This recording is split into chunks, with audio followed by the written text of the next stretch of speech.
Con el gusto de saludarlos y esperando que se encuentren bien, este día les voy a presentar un ensayo acerca del fútbol y su historia. Sin más preámbulo, comencemos.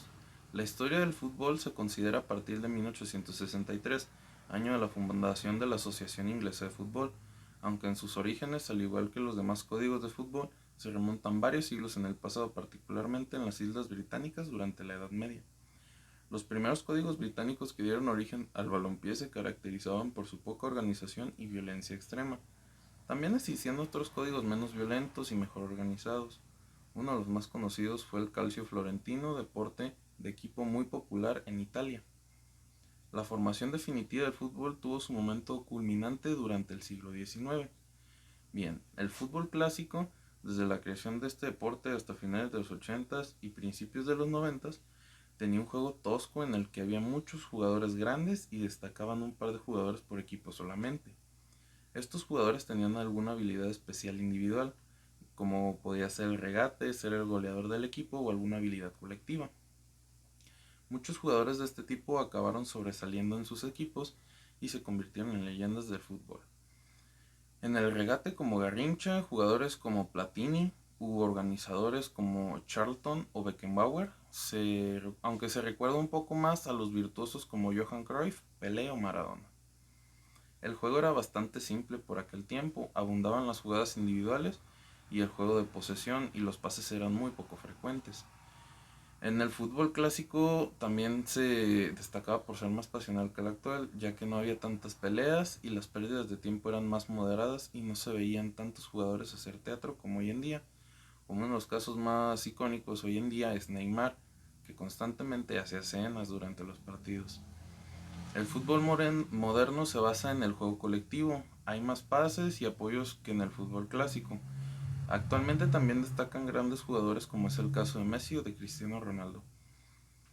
Lo que se diferencia en gran medida del fútbol moderno y del fútbol clásico es básicamente los sistemas de entrenamiento.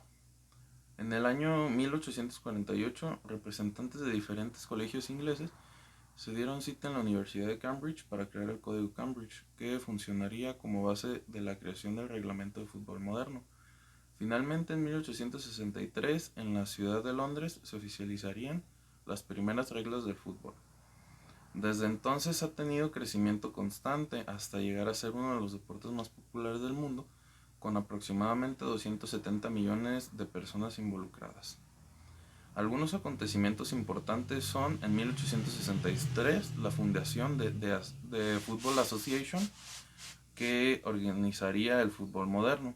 En 1872 se definió que los balones debían de tener una forma esférica y debían tener ciertas medidas y cierto peso.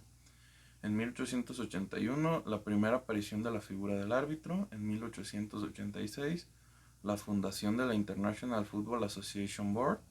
En 1891 la implementación de los tiros de penalti y de todas las líneas necesarias en el terreno de juego. En 1897 la definición de números de jugadores por equipo durante un partido. En 1902 la creación de las áreas de penalti y las porterías. En 1904 la fundación de la FIFA. 1916 el nacimiento de la CONMEBOL. En 1930 se celebraría por primera vez el Mundial de Fútbol. En 1954 daría lugar la creación de la UEFA. Y en 1955 se aprobaría la Copa de Europa, que actualmente es la Champions League. Bien, el fútbol es uno de los deportes que a lo largo de la historia se ha colocado como uno de los más importantes a nivel mundial, tanto que en el Mundial de Fútbol es uno de los eventos más seguidos y vistos del mundo. Sin embargo, no siempre ha sido tal y como lo conocemos. Y aunque tiene similitudes con otros deportes y o juegos prehispánicos, lo importante aquí es que el fútbol se muestra como uno de los deportes en el que no solo se puede ser jugador, sino también espectador y disfrutarlo de gran manera con quienes desees. Y este deporte ha dejado legados impresionantes, récords, entre otras cosas que serán recordadas por siempre. Y aunque no todos apoyemos al mismo equipo a lo largo del tiempo, algo es seguro. Este deporte nos une a todos por igual. Pues bien, espero que haya sido de su agrado y muchísimas gracias por haberse tomado el tiempo de ver este pequeño ensayo acerca del fútbol.